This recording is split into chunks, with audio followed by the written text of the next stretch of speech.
This happened 3 years ago when I was still living with my older sister. We rented a small single-story house in a quiet suburban neighborhood. It wasn't isolated, but the houses weren't tightly packed either.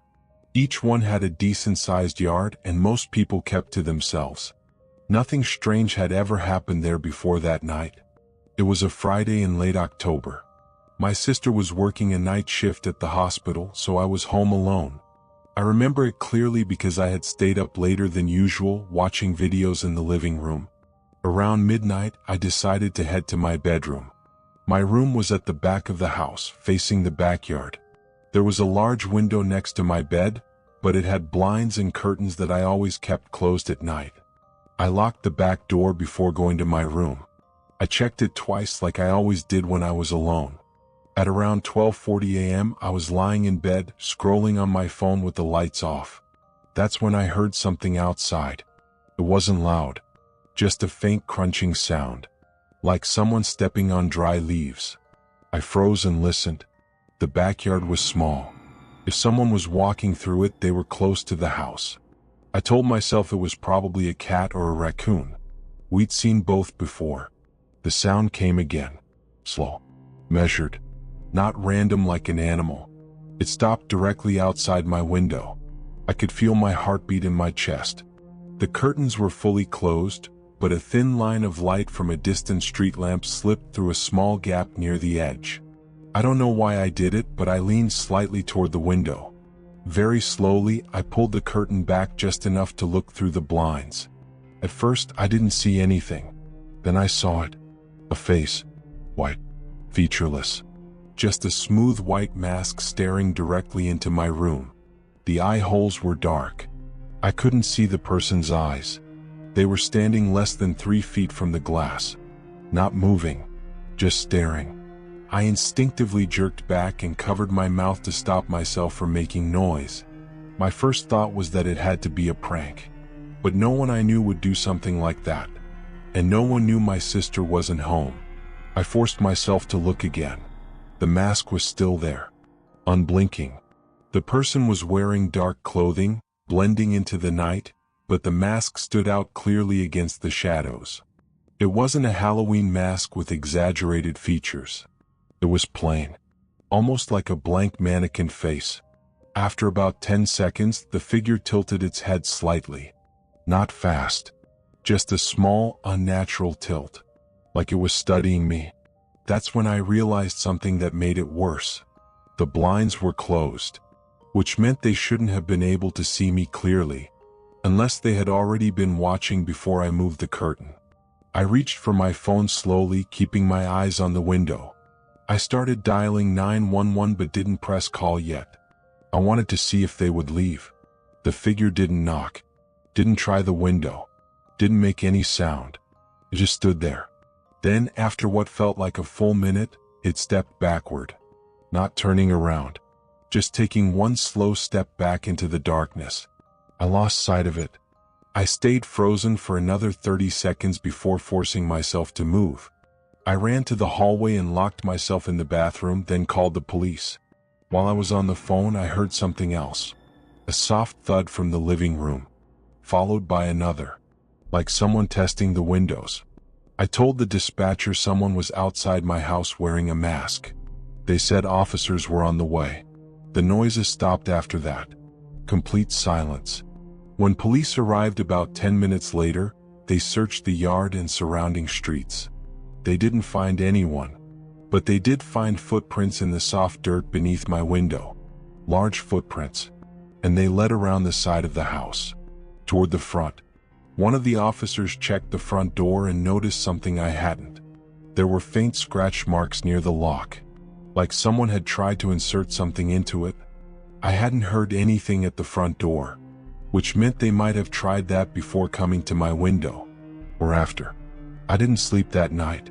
My sister came home early from work when I told her what happened. The next day, we installed motion lights in the backyard.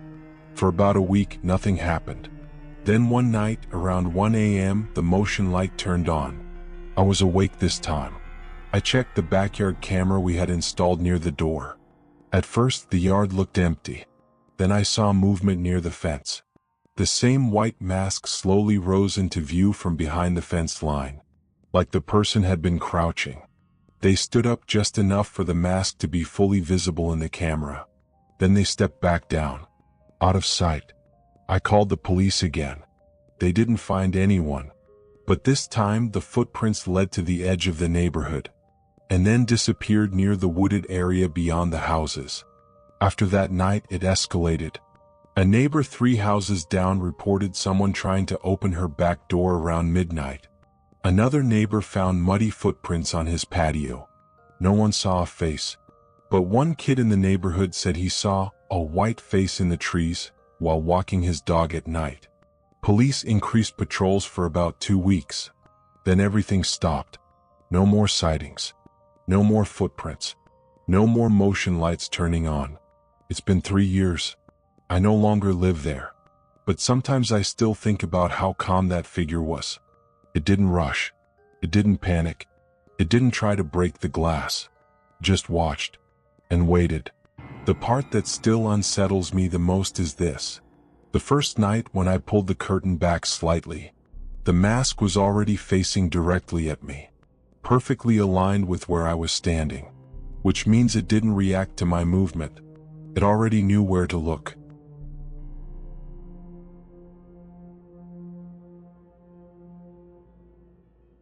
This happened during a road trip I took by myself 2 winters ago. I was driving across 2 states to visit family. I prefer driving overnight because traffic is lighter and I can usually make better time. That night, I left around 8 p.m., planning to arrive sometime early in the morning. By 1:30 a.m., the highway was nearly empty. It was one of those long rural stretches where you can drive for 20 minutes without seeing another car. Snow had fallen earlier that week, but the roads were clear. I was starting to feel tired, so I decided to stop at the next rest area. The sign said it was open 24 hours.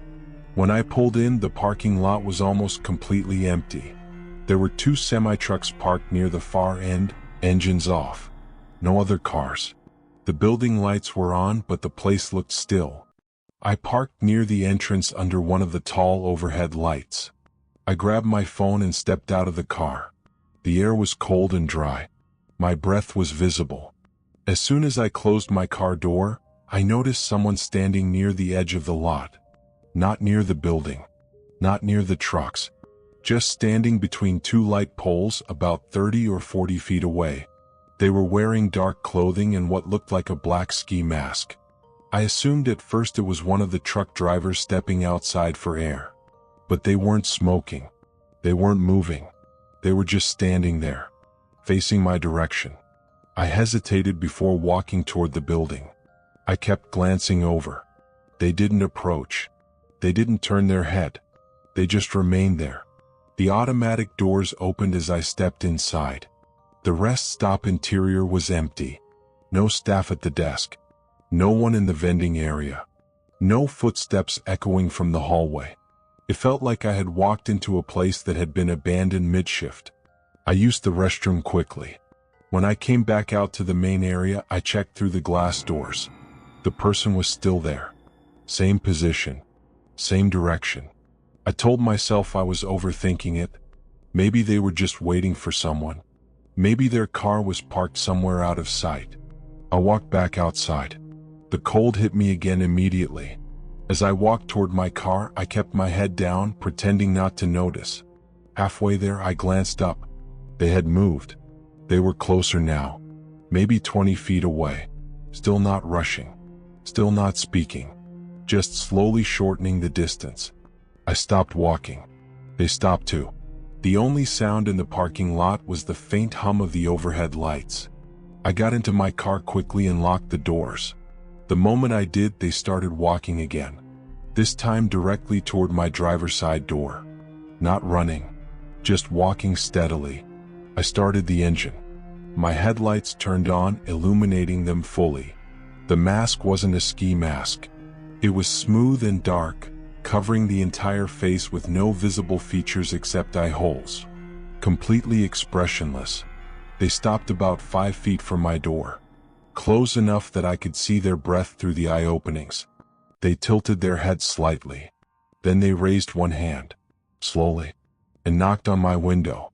3 soft taps. I didn't roll it down. I didn't acknowledge them. I put the car in reverse. The moment my brake lights lit up, they stepped back. Not startled, just giving me space. I reversed out of the parking spot quickly and turned toward the exit. As I drove past them, they didn't move. They just turned their head, following my car as it left the lot. I expected them to run to another vehicle, to chase me, but they didn't. I checked my mirrors repeatedly as I got back onto the highway. There were no headlights behind me. No car merging from the rest stop. Nothing. For about 10 minutes, the road stayed empty. Then I noticed something in my rearview mirror. Far in the distance, headlights appeared. They weren't gaining on me quickly, but they were there. I tried to convince myself it was unrelated. Just another driver. The headlights maintained a steady distance for miles. Not getting closer. Not falling back. Around 2:10 a.m. I decided to test something. I changed lanes without signaling. The headlights changed lanes too. I slowed down slightly. They slowed down. My stomach tightened. The highway sign ahead showed an exit for a small town about 5 miles away. I decided to take it. As soon as I put my turn signal on, the headlights behind me flicked their high beams once. Just once. I turned off my signal and stayed on the highway. The headlights stayed behind me. I drove another few miles and then abruptly took the next exit without signaling early. This time the headlights continued straight. They didn't follow. I waited at the end of the ramp, watching the highway from a distance. No car exited after me. The headlights continued down the road until they disappeared. I sat there for a full minute before pulling into a gas station near the exit. It was open and had several cars parked outside. I went inside and stayed there until I felt calm enough to continue. The rest of the drive was normal. No unusual cars. No masked figures. But when I reached my destination later that morning, I checked something that made me uneasy. My rear license plate. There was a faint handprint on it. Not on the trunk. Not on the bumper. Directly over the plate. As if someone had placed their hand there intentionally. The rest stop parking lot had been dry. No mud. No snow on my car. I have no explanation for how it got there. I never stopped again that night. And I don't take overnight road trips anymore. Because what unsettled me most wasn't the knocking. It wasn't the following headlights. It was how calm that person was. They weren't trying to rush me. They weren't trying to force anything. It felt more like they were testing something. Waiting to see what I would do.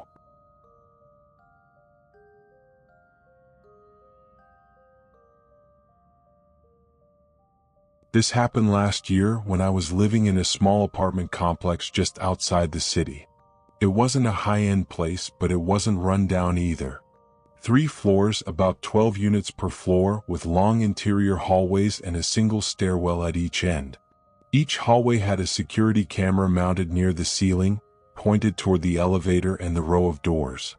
I never paid attention to those cameras. Until one night. It was a Saturday, a little past midnight. I had just gotten home from a late shift. The building was quiet like it usually was at that hour.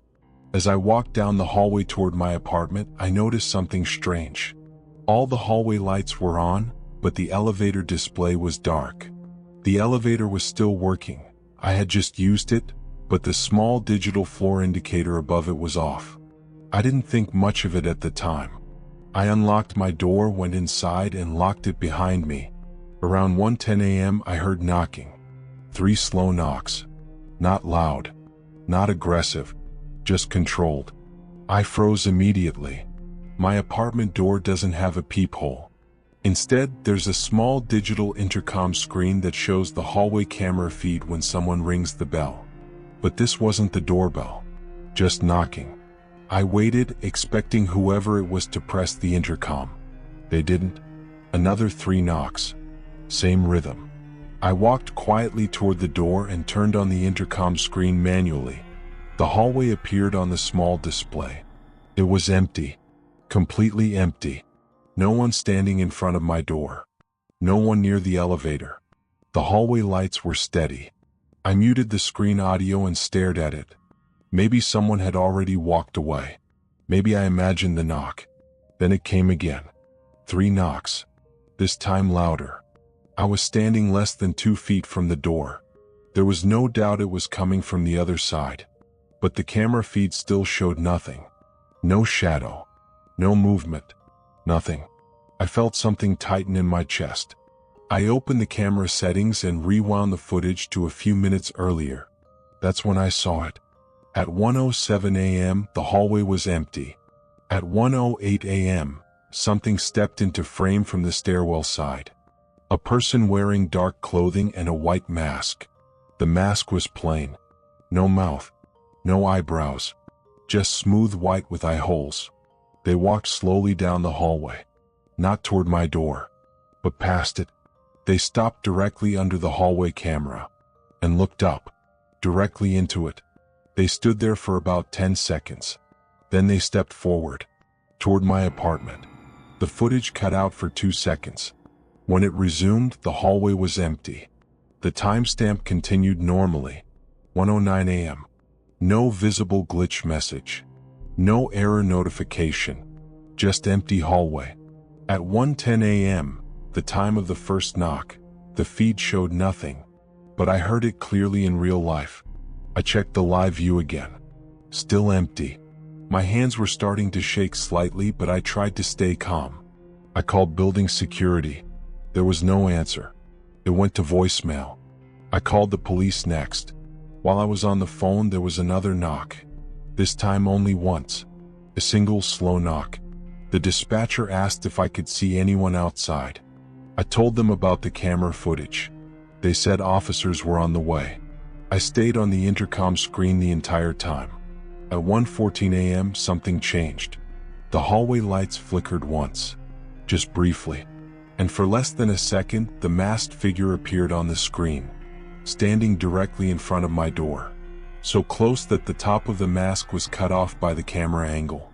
Then it disappeared again. The lights stabilized. The hallway looked empty. I didn't hear footsteps walking away. I didn't hear the stairwell door open. Just silence. Police arrived about 8 minutes later. They checked the hallway. No one was there. They reviewed the camera footage with me. The strange part was this. The official recording they accessed didn't show the masked figure at all. At 1:08 a.m., it showed an empty hallway. No one walking from the stairwell. No one looking into the camera. The 2-second cut I saw wasn't there either. It was just continuous empty footage. I told them I had watched it myself. They said maybe I misinterpreted shadows or reflections. But I know what I saw. After they left, I sat on my couch staring at the intercom screen. At 1:33 a.m., I received a notification on my phone.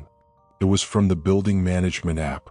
It said, "Maintenance access request denied." I never received that notification before. I checked the app history.